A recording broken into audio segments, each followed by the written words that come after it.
lebih baik kita baca doa terlebih dahulu.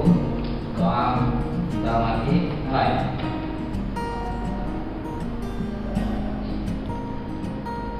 Doa selesai. Baiklah. Siapa yang tahu apa itu fluida? Saya, Bu. Ya, silakan media. Fluida itu setahu saya tadi sudah membacanya. Fluida itu adalah zat yang mengalir dan memberikan sedikit berupa tekanan atau hambatan, maksud saya, Bu, apabila diberikan tekanan. Ya, benar. Fluida itu adalah zat yang mengalir. Pembahasan kita pada siang hari ini yaitu tentang fluida statis.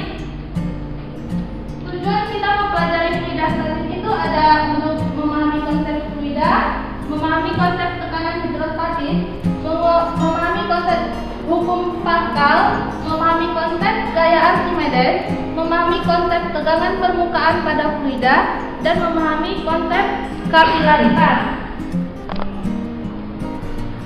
Kita lanjut pada konsep fluida. Seperti yang telah kalian ketahui, di pelajaran SMP ada 3 jenis zat. Yang pertama zat padat, zat cair, dan zat gas. Zat padat itu tidak termasuk fluida karena zat padat tidak dapat mengalir. Sedangkan zat cair dan zat gas itu termasuk fluida karena zat padat, zat gas, dan zat cair itu merupakan zat yang dapat mengalir. Contoh zat cair yang dapat mengalir itu kita bisa ketahui dari air yang dapat mengalir dari tempat yang tinggi ke tempat yang lebih rendah, atau sebaliknya dari tempat yang lebih rendah ke tempat yang lebih tinggi. Sebelum itu ibu akan bertanya, apakah kalian pernah naik kapal laut? Baiklah, kenapa kapal laut itu bisa terbenam di atas permukaan air? Meskipun ada banyak barang, ada banyak orang yang menumpangi. Kenapa kapal laut itu tidak tenggelam? Ada yang tahu? Saya dulu. Karena masa kapal laut lebih besar dibandingkan dengan masa air laut. Baiklah, jawaban Marina tadi akan Ibu urutkan sedikit. Kapal laut itu tidak tenggelam karena adanya gaya apung yang dikerjakan oleh air terhadap kapal tersebut. Selanjutnya yaitu kita dapat lihat di slide konsep fluida. Fluida itu adalah zat yang bisa mengalir, contohnya zat cair dan zat gas. Zat cair termasuk fluida yang incompressible, artinya pada tekanan yang tidak terlalu besar, volumenya tidak berubah meskipun ditekan. Sedangkan pada zat gas itu volumenya jika ditekan akan berubah. Selanjutnya itu fluida statis. Fluida statis merupakan fluida yang dalam fase tidak bergerak atau diam, atau fluida dalam keadaan bergerak tetapi tidak ada perubahan percepatan antar partikel fluida. Artinya tuh tidak ada gesekan antar partikel dalam fluida tersebut. Itu yang dinamakan fluida statis. Di situ dapat dilihat juga itu sifat-sifat fluida. Gaya-gaya yang bekerja pada fluida di dinding wadah selalu berarah tegak lurus terhadap dinding wadahnya, dan tekanan dalam suatu fluida pada kedalaman yang sama adalah sama dalam segala arah. Selanjutnya yaitu kita masuk pada tekanan hidrostatis. Sebelum kita memasuki tekanan hidrostatis, kita perlu tahu apa itu tekanan. Tekanan merupakan gaya yang bekerja tegak lurus pada suatu bidang tiap satuan luas yang dikenai gaya. Dengan rumus tekanan itu adalah tekanan sama dengan gaya dibagi luas permukaan. Untuk tekanan hidrostatis, yaitu tekanan zat cair dalam keadaan diam, disebut tekanan hidrostatik. Dengan rumus tekanan sama dengan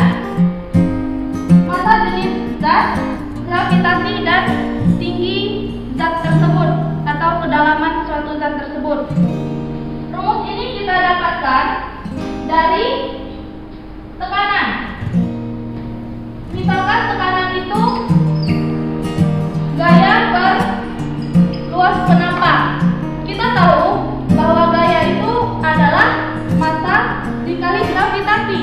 Rumusnya menjadi tekanan sama dengan gaya dikali gravitasi per luas penampang. Kita juga mengetahui kalau massa jenis itu merupakan massa per volum.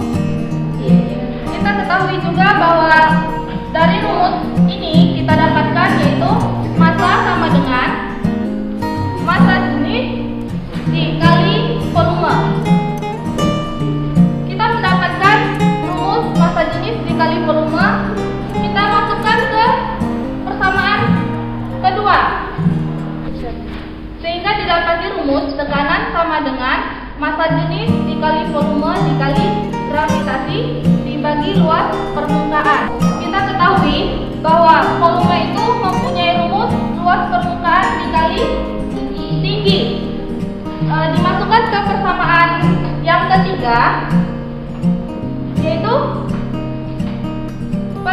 tekanan sama dengan rho dikali A dikali H dikali G per A, sehingga rumus tekanan hidrostatik itu menjadi rho dikali H dikali G.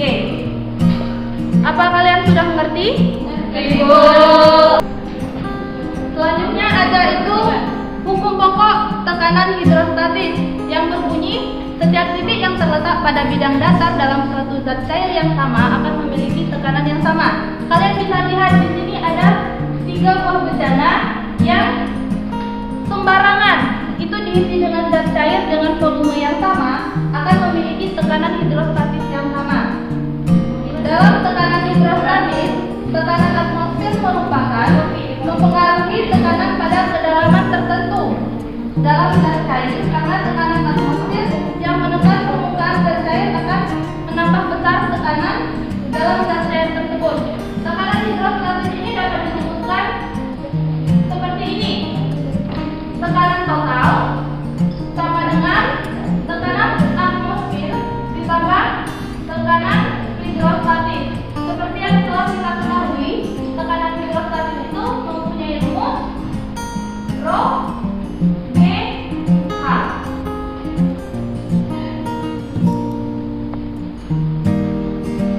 Selanjutnya yaitu kita masuk pada hukum Pascal. Hukum Pascal berbunyi tekanan yang diberikan kepada zat cair dalam suatu ruangan tertutup akan diteruskan ke segala arah dan semua bagian ruang tertutup sama besar.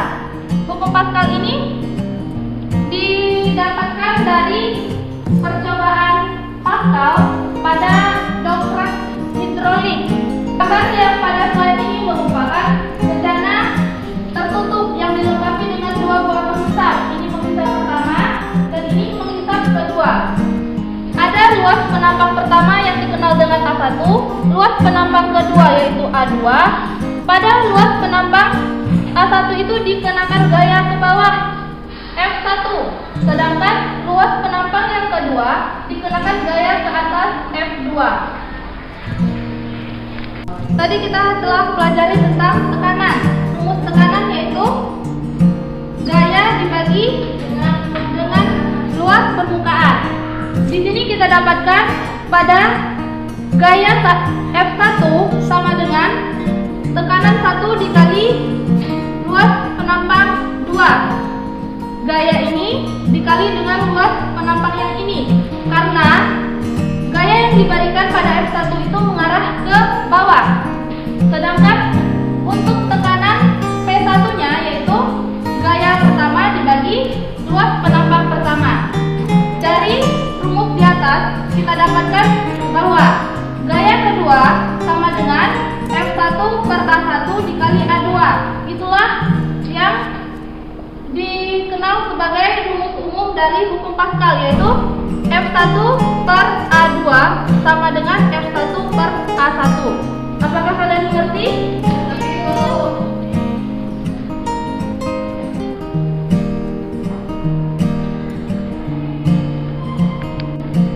Baiklah, anak-anak, selanjutnya kita akan bahas tentang hukum Archimedes.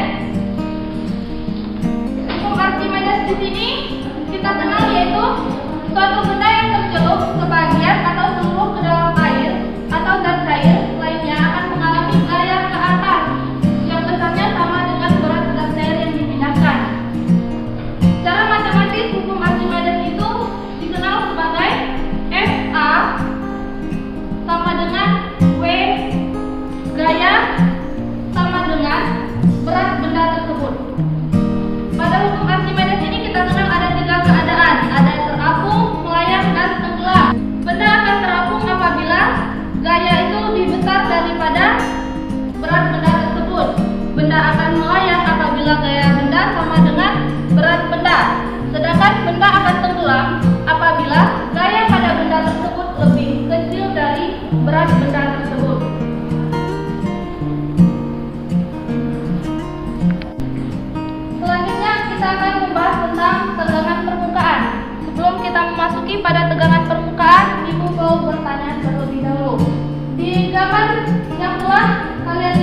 pertama yaitu gambar serangga yang mengapung di atas air. Yang kedua itu ada klip kertas yang mengapung di atas permukaan air. Apakah kalian tahu apa penyebabnya? Apakah ada yang bisa menjawab? Mungkin Bu, karena adanya tegangan permukaan, jadi air itu seakan-akan ada lapisan yang menghambat pergerakan atau gaya ke bawah serangga itu. Mungkin itu Bu, menurut saya. Ya, benar. Pada zat cair itu ada yang namanya tegangan permukaan zat cair. Serangga ini bisa mengapung di atas permukaan zat cair karena adanya tegangan zat cair tersebut. Begitu juga dengan klip ini akan mengapung jika kita letakkan di atas air.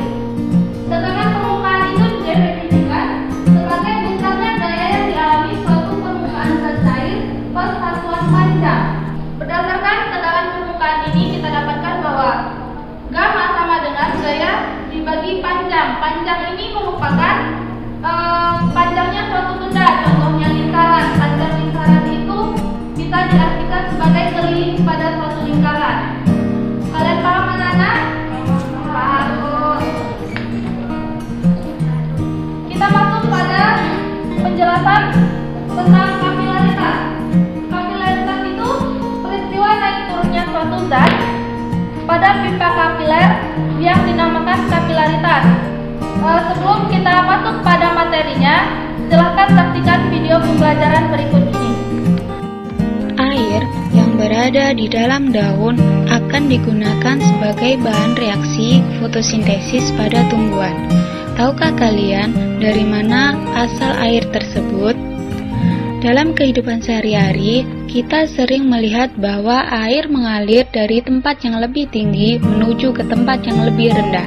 Nah, kira-kira bagaimana dengan air yang mengalir dari tempat yang lebih rendah menuju ke tempat yang lebih tinggi?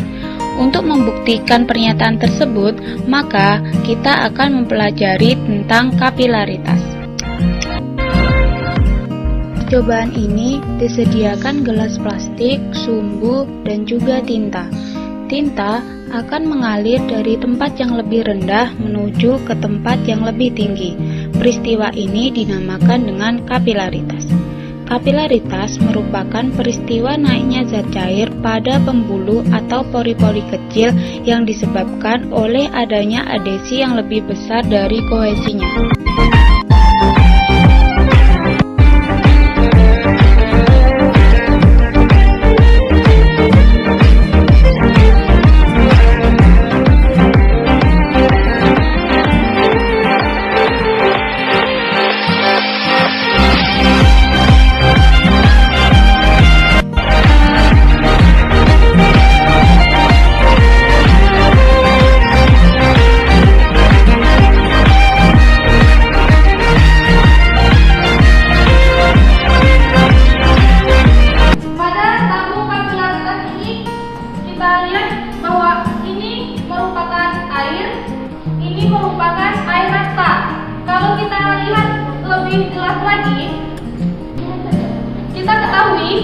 Bahwa ketika ada dua buah tabung dengan keadaan yang sama diisikan dengan air dan raksa akan membentuk seperti ini.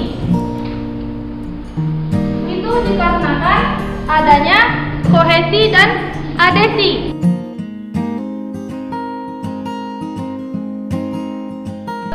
Kapilaritas itu kita dapat contohkan pada kehidupan sehari-hari, yaitu dapat dimanfaatkan pada kompor minyak. Karena adanya peristiwa kapilaritas, kompor minyak itu bisa menyala. Terus meresapnya air melalui dinding. Soal yang menanyakan tentang tekanan total dari sebuah kapal selam.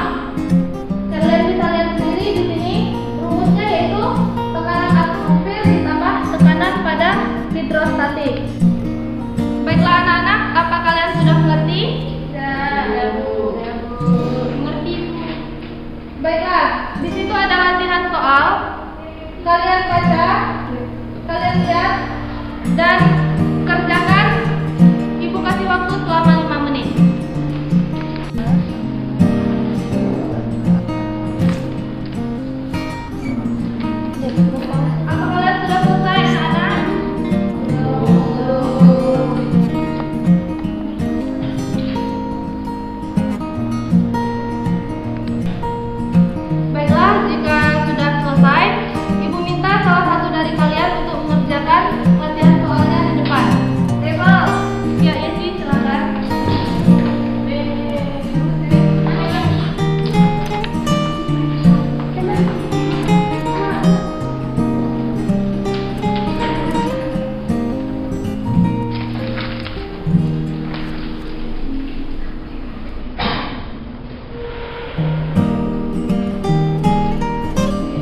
Benar? Benar? Benar? Benar? Benar. Sekarang melalui latihan soal tersebut, apakah kalian sudah mengerti? Mengerti Bu. Ya, mengerti Bu. Ya, Bu. Kalau begitu, untuk pembelajaran hari ini kita cukupkan sampai di sini. Kita akan ketemu lagi di pertemuan berikutnya. Untuk lebih memahami konsep, kalian di rumah kerjakan pekerjaan rumah di buku